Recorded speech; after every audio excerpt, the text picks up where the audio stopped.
Hey, how's it going, everybody? It is Jazzy of Store Sasquatch here, and we are doing our Throwback Thursday. Last week I recorded a whole horror movie night. I mean, and it was just really the Ash coverage, and then I just lost it somehow when I was resetting everything on my computer.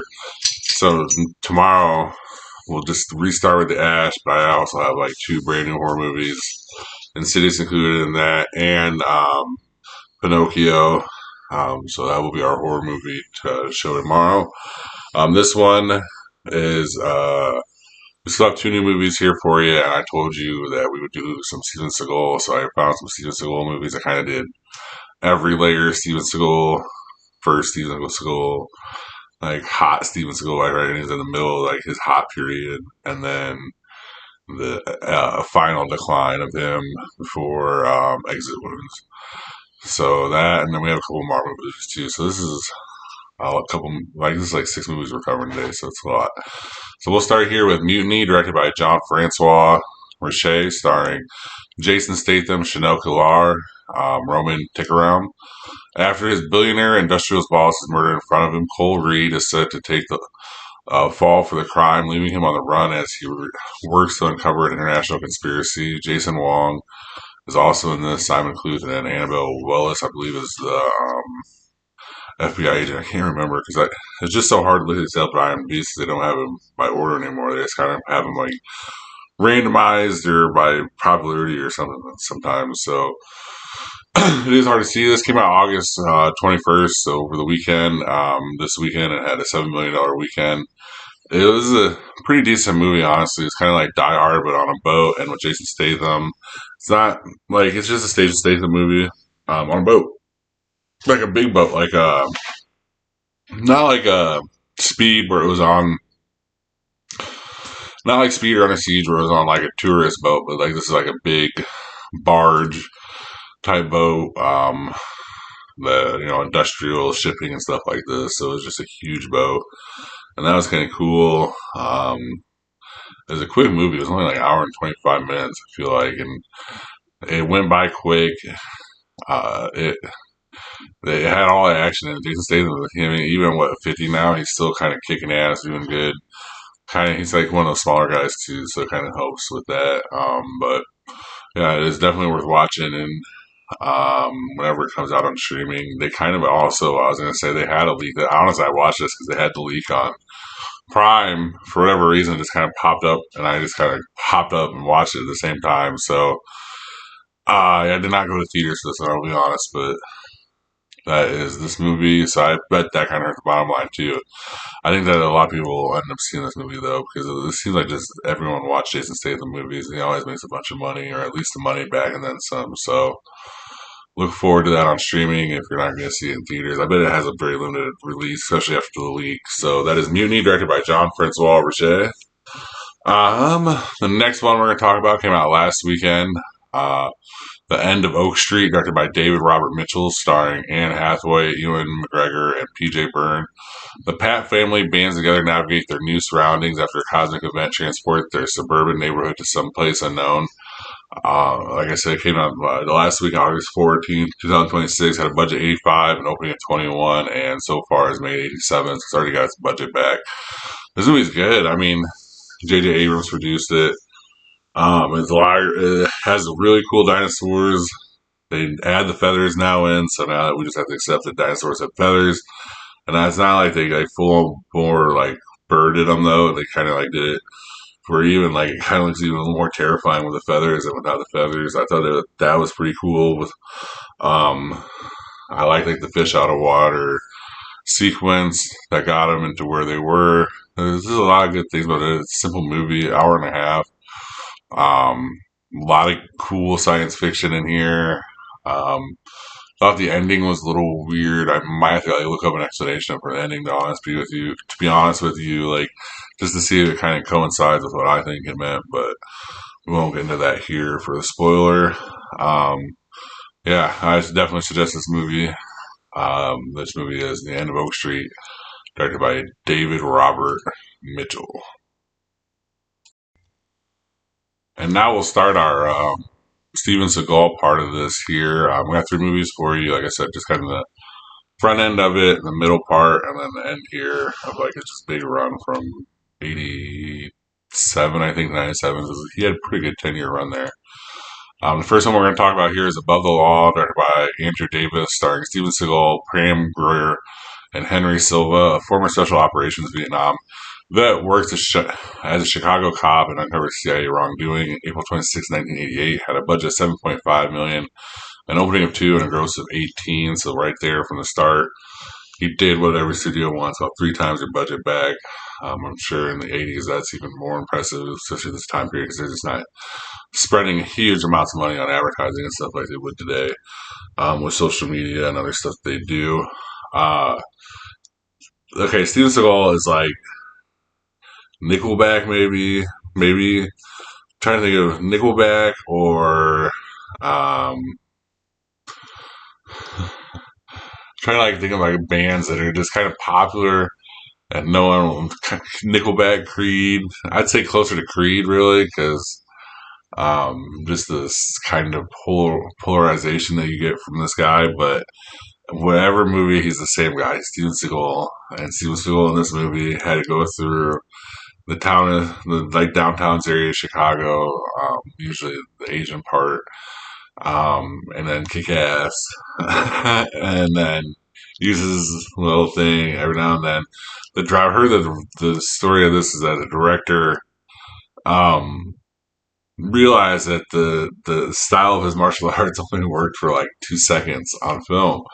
So they had to put a gun in his hand and start having him shoot people as kind of like a substitution to this. So this kind of started that. He made money. I'm not trying to hate. I enjoy almost every Steven Seagal movie. I watched 2 Exit Wounds. Then after Exit Wounds, I went out with you. I barely watched any of them. If I did watch them, I forgot about them. So I have no opinion of them. But 2 Exit Wounds, he did. He cared a little bit. Um, and this is the start of it.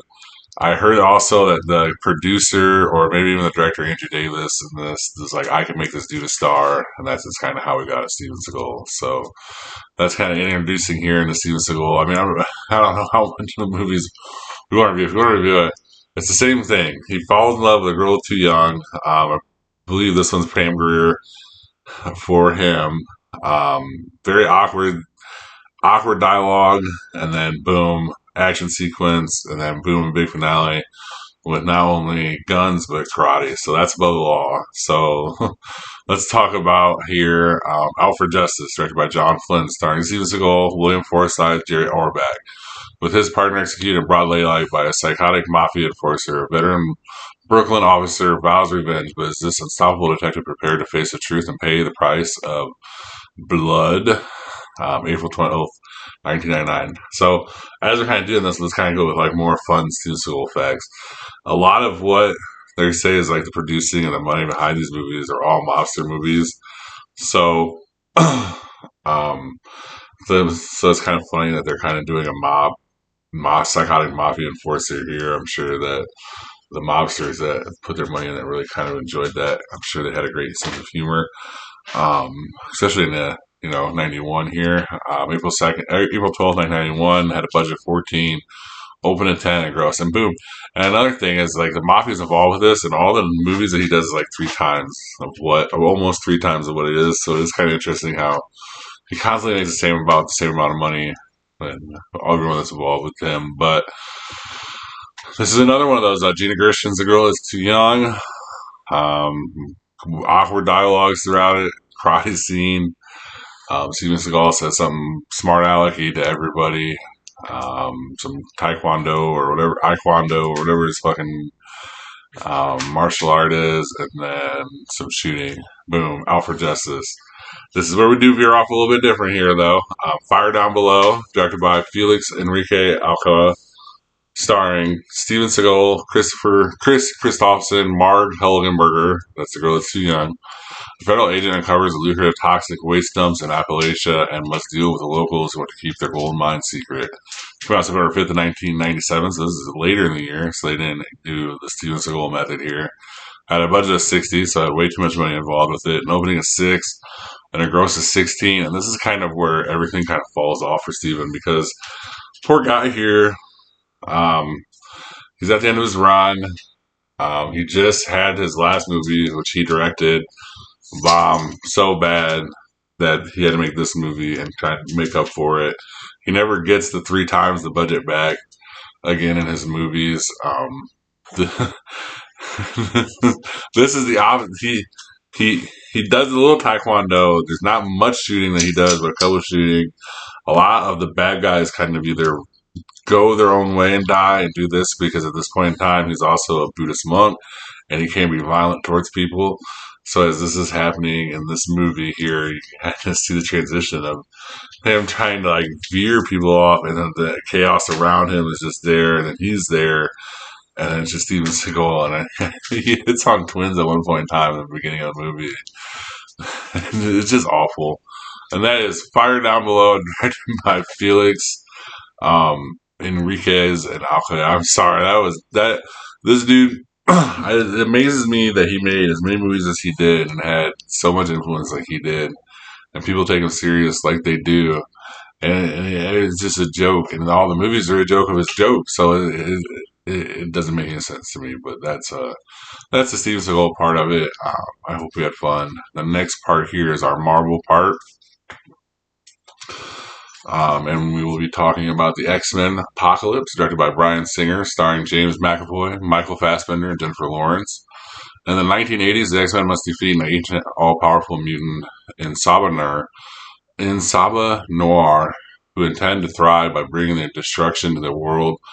Oscar Isaac is the bad guy here. Sophie Turner, Evan Peters. Oscar Isaac's awesome in this. Honestly, this is like one of my second favorite movies of the X-Men line for a long period of time until I kind of went back and watched it. I kind of like 2 a little bit more than this, but I still enjoy this movie. Not so much the rest of the fan base though. This is the one where Apocalypse comes out. We see a whole nother, again, this heartbreaking part to the Magneto Michael Fassbender character where he finally gets a normal life and then that gets taken away from him for his past and everything. It's had a budget of 178, an opening of 65, and a gross of 543.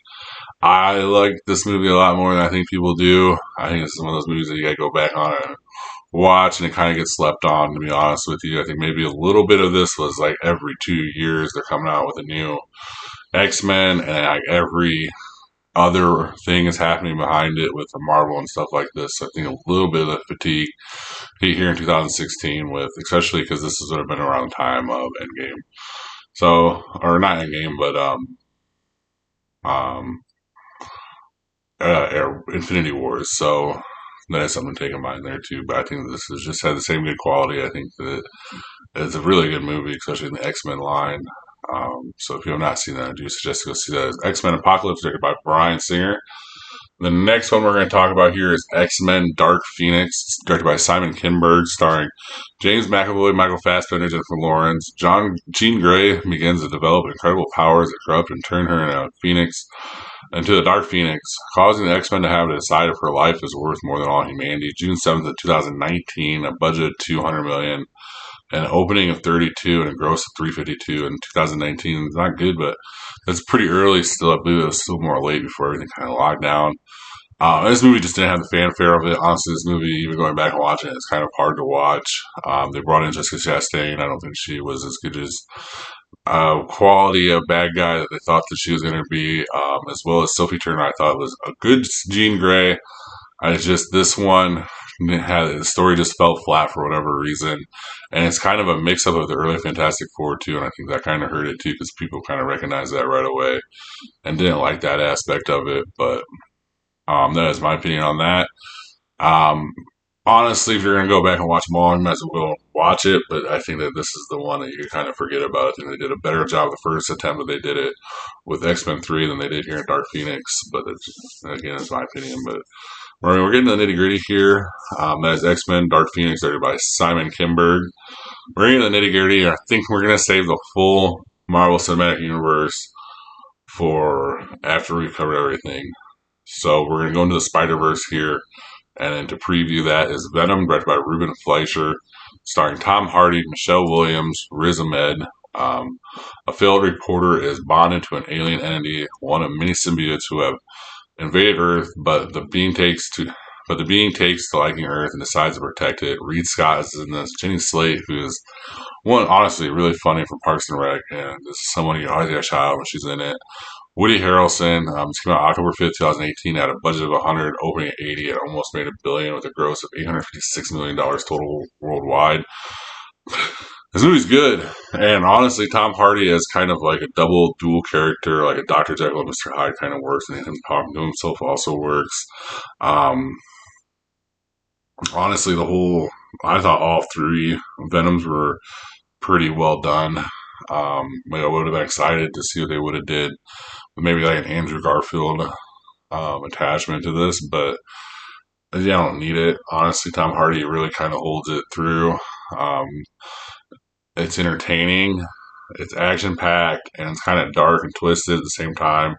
And like that's like all three good things. It's almost a horror movie, really, and it kind of works.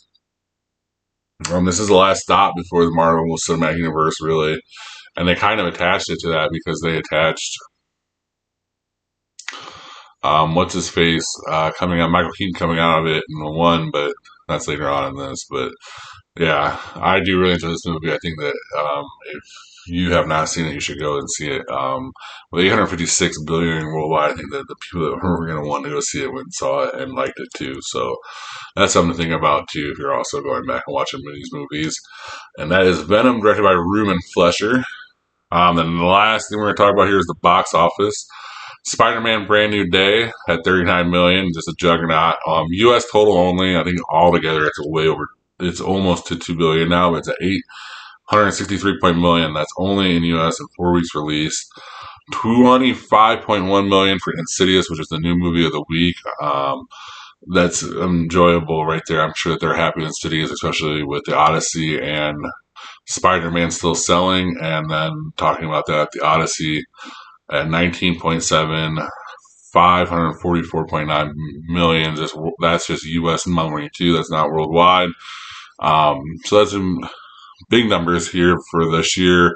Big movies for this year. I did see Insidious, like I said, we'll talk about that tomorrow.